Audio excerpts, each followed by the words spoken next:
So Justin, how is iTOVi and iTOVi DNA related, or are they, or is it integrated? Yeah, great question. So let's look at it this way. Your genetic test will be done one time because your genes don't change. The results will not change. We're going to test your genetics one time.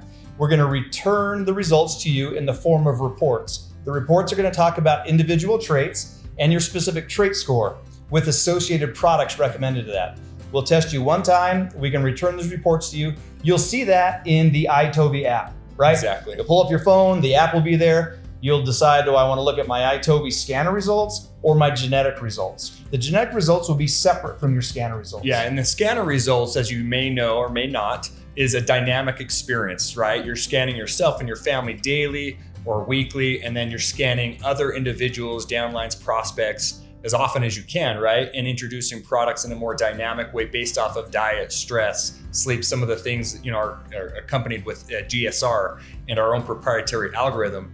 Well, that experience coupled with this unchanging one-time DNA experience will put you above the rest, trust me. But it's a separate thing, right? It's a little bit different. Well, but maybe I can could use this analogy. The genetic testing, the DNA testing, and your understanding of your body is almost like knowing how your team is built. What are our team strengths? How should we build our game plan around, our strengths and our abilities?